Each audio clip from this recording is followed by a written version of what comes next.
গৌরীদাস বললেন, অভিন্ন তনু তো তৈরি করলাম, তুমি যে আমার সচরে সেবা নাও, বিগ্রহ কি সচরে সেবা নেবে? অত সুন্দর প্রশ্ন, চোখটা বন্ধ করে হৃদয়ের মধ্যে একটা অনুধাবন করার চেষ্টা করো যে কত সুন্দর দৃশ্য।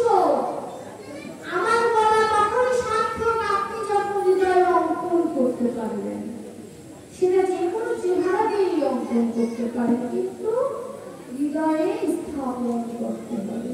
গৌরীদাসকে বললেন যে তুমি আসন পাতো, চারটি আসন পাতো, চারটি থালা দাও, দুটি হচ্ছে সচরাচর গৌরের জন্য, আর দুটি হচ্ছে আমার কাঠের তৈরি নিতাই গৌরের জন্য।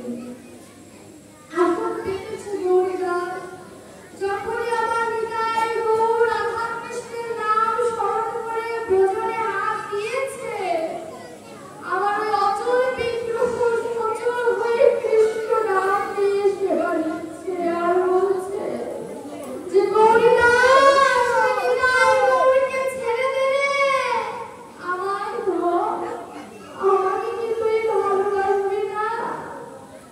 তখন গৌরাঙ্গ মহাপ্রভু বলেছিল গৌরীদাসকে যে এই যে তোমায় বৈঠা দিলাম, আমি যদি নাও আসি ভব পারে এই বিগ্রহ জগৎবাসীকে দেখিয়ে বলে দিও যে সেদিন কেউ যদি না আসে, গৌরীদাস নিজে এসে তোমাদের পার করে দিয়ে যাবে।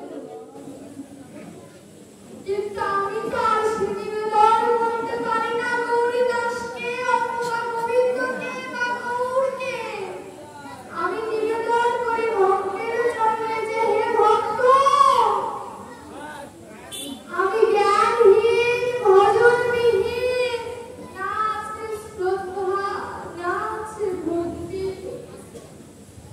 যা আপনাদের সামনে বলছি তা যদি কোনোদিন একটিবার আমার কর্ণ দিয়ে হৃদয়ে প্রবেশ করাতে পারতাম, তবে সেই জীবনের সার্থকতা ছিল।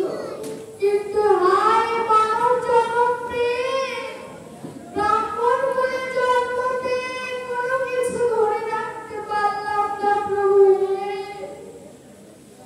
তুমি আমার এই হৃদয় মন্দিরে কোনোদিন আসবে না আমি জানি, কিন্তু প্রভু পাঁচটি কর্মেন্দ্রিয়, পাঁচটি জ্ঞানেন্দ্রিয় এবং 6টি রিপু নামের 16টি কুসুম, 16টি ফুল আমি তুলে রেখেছিলাম প্রভু, মালা গাঁথবো, ভক্তি সহকারে তোমার চরণে নিবেদন করবো।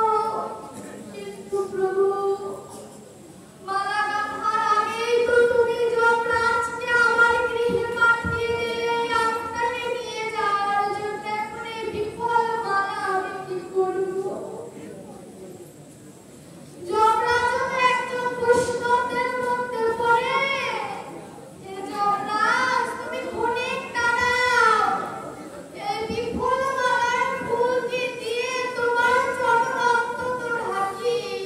তুমি যদি আমায় কৃপা করো, বৈষ্ণব অথবা ভক্ত যদি আমায় কৃপা করে, গোবিন্দের কৃপা হলেও হতে পারে।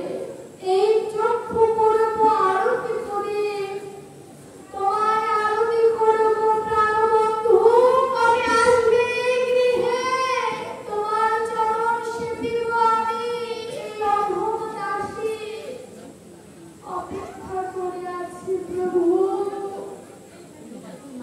এই পৃথিবীতে সকলের মা আছে, বাবা